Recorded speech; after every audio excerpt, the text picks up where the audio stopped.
Hello students. आज की इस वीडियो में एक बहुत ही सिंपल और इम्पोर्टेंट टॉपिक डिस्कस करने जा रहे हैं, जिसका नाम है व्हीटस्टोन ब्रिज। सेकंड चैप्टर से इस टॉपिक को स्टडी करेंगे। तो यहाँ सबसे पहले बात करेंगे कि what is Wheatstone bridge. Wheatstone bridge होता क्या है? तो इसको कहेंगे Wheatstone bridge is an arrangement of four resistance in the form of a bridge, and in which a unknown resistance is held in terms of three other resistance। यहाँ पर चार resistance एक ब्रिज की फॉर्म में arrange करते हैं, जिसमें एक अननोन रेजिस्टेंस की वैल्यू फाइंड आउट करते हैं with the help of three other resistance. Diagram में दिखा रखा है हमने चार resistance that P Q, R and S, four resistance are considered, and that resistance are arranged in this form here the circuit diagram। अब यहाँ पर चारों रेजिस्टेंस को कनेक्ट किया है that arrangement in which A and C point are connected with a battery of EMF key, one way key K, and a galvanometer is connected between point B and D with another key K2। यहाँ पर चार resistance को arrange किया है। तो ये जो चार रेजिस्टेंस हैं, that resistance are balanced as P upon Q is equal to R upon S। यानी चारों रेजिस्टेंस रेशियो में बैलेंस होते हैं। तब ये एक कंडीशन के ऊपर बैलेंस होते हैं, and that condition is the condition when the galvanometer connected in the circuit shows no deflection. जब गैल्वेनोमीटर इस सर्किट में जीरो डिफ्लेक्शन दिखाएगा, तब ही ये रेजिस्टेंस क्या रहेंगे, बैलेंस रहेंगे। इसी कंडीशन के ऊपर ये रहेंगे। रेजिस्टेंस इसको बोलते हैं zero deflection condition of A galvanometer. तो यहाँ इसकी कंस्ट्रक्शन अभी बताई हमने कि यहाँ पर चार रेजिस्टेंस दे रखे हैं, इनको कनेक्ट कर रखा है बैटरी की से गैल्वेनोमीटर से। इस प्रकार की इसकी कंस्ट्रक्शन है। इसको सोल्व करेंगे। यहाँ पर जब हमें प्रूफ करना है that is balance condition of a Wheatstone bridge P upon Q is equal to R upon S, and that condition is proof on the basis of Kirchhoff's second law, Kirchhoff's second rule, Kirchhoff's voltage rule. तो ये कह सकते हैं इस working is totally based on KVL, Kirchhoff voltage rule और Kirchhoff second rule. तो यहाँ start करते हैं हम। फर्स्ट यहाँ पर जैसा कि किरचॉफ वोल्टेज लॉ में जो रूल बताया था, इसको सोल्व करते टाइम सबसे पहले जो हमें लेना है that is a loop in anti clockwise और क्लॉकवाइज डायरेक्शन। तो यहाँ हम पहला जो लूप करेंगे एक close loop consider as A B D A। यहाँ ये हमने यहाँ पर एक close loop anti clockwise direction में कंसिडर किया है। अब यहाँ पर Kirchhoff by applying Kirchhoff voltage law और Kirchhoff voltage rule in this loop ABDA, then we find the. अभी देखो यहाँ पर जिस डायरेक्शन में लूप उसी डायरेक्शन में करंट की डायरेक्शन है। तो यहाँ पर हम जो प्रोडक्ट है करंट और रेजिस्टेंस IR का वो पॉजिटिव लेंगे। दैट मीन्स हमारे पास आ गया फर्स्ट I1P। उसके बाद ये भी क्या सेम डायरेक्शन में है प्लस IG, बट ये अपोजिट डायरेक्शन में है जो D से A की तरफ जा रहा है, बिकॉज लूप एंटी क्लॉकवाइज और करंट क्लॉकवाइज है। तो यहाँ पर माइनस क्या हो जाएगा I माइनस I1R। यहाँ पर हमारे पास प्रोडक्ट ऑफ IR आ गया, that is equal to 0। Equation क्या हो गई 1। इसी प्रकार से सिमिलरली क्या हो जाएगा by making a loop of B C D D also in anti clockwise direction. Anti clockwise direction में हमने दूसरा लूप लिया है B C D B। अब यहाँ पर किरचॉफ वोल्टेज लॉ लगाने पर क्या हो जाएगा हमारे पास से that is I minus IG, और यहाँ पर रेजिस्टेंस है Q। ये इसी की डायरेक्शन में, लूप की डायरेक्शन पॉजिटिव, बट ये जो है लूप है एंटी क्लॉकवाइज और करंट जा रहा है क्लॉकवाइज, तो ये हमारे पास क्या हो जाएगा, माइनस हो जाएगा। That means 1 I minus I1 plus IGS, और ये भी क्या हो जाएगा हमारे पास नेगेटिव हो जाएगा, अपोजिट डायरेक्शन में, minus IGG, that is equation 2। अब यहाँ पर ये कहता है कि the bridge is condition at the bridge is balance at condition when the galvanometer connect in the circuit gives zero deflection, the shows no deflection.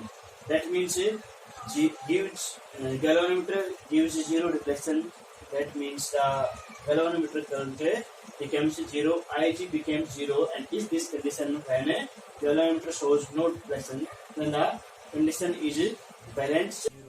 When Ig is equal to 0, then from equation 1 and 2 we take the value of Ig, therefore equation 1 becomes equation 1 become, यहाँ पर जहाँ भी Ig होगा उसकी value 0 रखें तो हमारे पास आ जाएगा I1P minus I minus I1R is equal to 0, और इसको जो इधर लेंगे तो वैल्यू आ जाएगा I1P is equal to I minus I1R, equation number 3।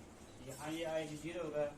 Similarly equation 2 becomes, equation 2 हमारी क्या आ जाएगी, यहाँ से I माइनस Ig 0 हो जाएगा तो I1 Q हो जाएगा, minus I minus I1 Ig again 0, S is equal 0, और ये वैल्यू हो जाएगी हमारे पास है I1 Q is equal to I minus I1 S, ये इक्वेशन हो गई 4। Now dividing equation 3 by 4, equation 3 को इक्वेशन 4 से डिवाइड करेंगे तो हमारे पास आएगा dividing equation. Now dividing equation 3 by 4 हमारे पास आ गया I1P is equal to I minus I1R, divide के इक्वेशन 4 से, दैट मीन्स I1Q, और यहाँ I1 माइनस I1, यहाँ I1 से I1 cancel, I minus I1 से कैंसिल, दैट मीन्स हमारे पास ऑपरेशन रिक्वायर्ड रहा है that is R is equal to S, that is the proof of a balance condition of a Wheatstone bridge, P upon Q is equal to R upon S। यहाँ हमने condition को proof किया। अब यहाँ Wheatstone bridge की application को discuss करेंगे। The application of Wheatstone bridge is metre bridge और स्लाइड वायर ब्रिज, इसको यहाँ डिस्कस करेंगे। स्लाइड वायर ब्रिज,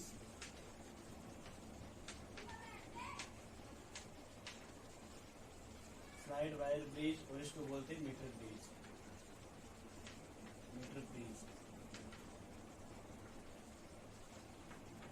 कई बार क्वेश्चन पूछ लिया जाता है why metre bridge is so called, metre bridge को मीटर ब्रिज क्यों कहा जाता है, तो यहाँ क्या कहेंगे, metre bridge is called metre bridge because in this we arrange a 1 metre और 100 centimetre long wire between 2 terminals, that wire is stretched between 2 terminals in the circuit. 100 centimetre या 1 मीटर का वायर इसमें यूज किया जाता है, इसलिए इसको बोला जाता है मीटर ब्रिज। और स्लाइड वायर ब्रिज क्यों बोला जाता है, because on that wire that is stretched between 2 terminals, जो कि is slide over the wire where the, जो कि fixed when galvanometer shows no reflection, so it is also called a slide wire bridge। इसको define करेंगे, it is the application form, it is a practical form of a Wheatstone bridge in a laboratory। ये Wheatstone bridge की practical form है। इसको discuss करने के लिए हम डायग्राम बनाएंगे, जिसमें हमने जैसे कि बताया है 1 मीटर का लॉन्ग वायर, 2 टर्मिनल्स के बीच में स्ट्रेच क्या है, A और C, यहाँ पर कर दिया। इस वायर को हमने एक ईएमएफ के साथ कनेक्ट किया है एंड वन वे की थी। प्लस माइनस ये होगा हमारे पास EMF.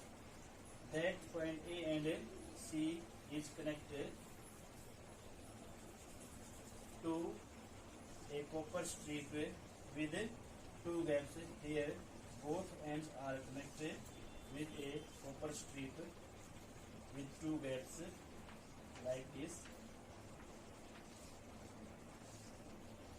and in both gaps a unknown resistance and a known resistance from resistance box are connected. Here R is the resistance taken from the resistance box and a S unknown resistance whose value is find out in the arrangement of a slide wire bridge. Here a point D also connected with A जो कि that slide over the wire. That wire is of 100 centimeter. So a meter scale is also placed parallel to that wire and all the arrangement are situated on the wooden board 0 to 100 centimeter. ये हमारे पास क्या हो गया, scale हो गया है। अब यहाँ पर एक जो गैल्वेनोमीटर की हेल्प के साथ है इस वायर के ऊपर कंटिन्यू स्लाइड कर रहे हैं और इसको वहां पर फिक्स करेंगे जहां पर गैल्वेनोमीटर में क्या रहेगा, नो डिफ्लेक्शन।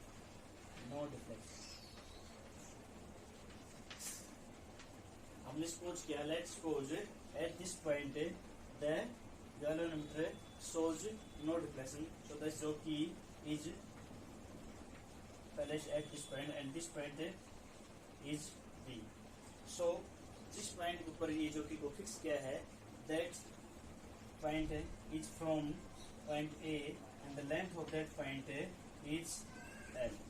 जहाँ पर ये लेंथ को हमने फिक्स किया है वो एक पॉइंट से लेंथ हो गई L and the remaining length is 100 minus L because the total length from A to C is 100. ये हो गया हमारे पास। अब यहाँ हमें अननोन रेजिस्टेंस S की वैल्यू फाइंड आउट करनी है और इसको फाइंड आउट करेंगे तो यहाँ हम क्या करेंगे, first of all a small r is the internal resistance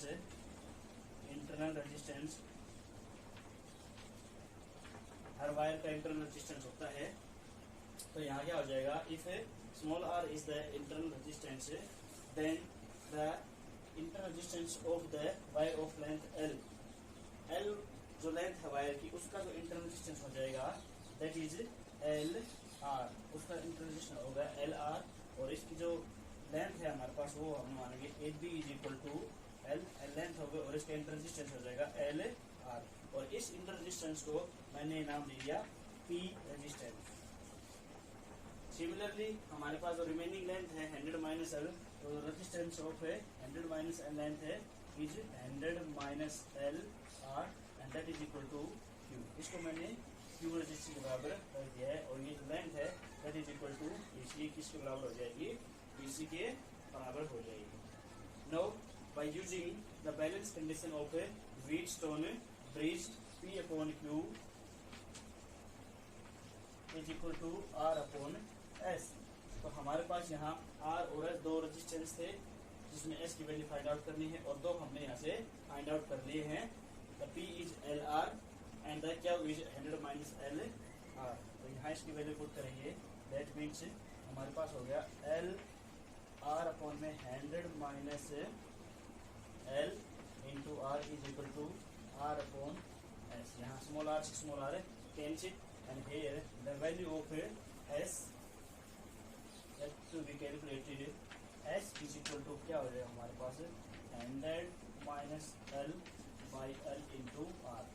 That is the formula to find the value of unknown resistance in a slide wire bridge or meter bridge।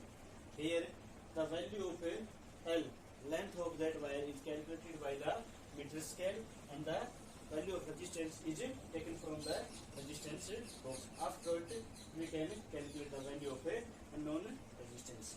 So that is the practical form of a Wheatstone bridge, इसके ऊपर आपकी एक practical भी है, जो practical notebook में तुम्हें लिखना भी है, उसको परफॉर्म करके भी दिखाना होगा। That is the most important practical and topic used in the measurement of electric components in current electric.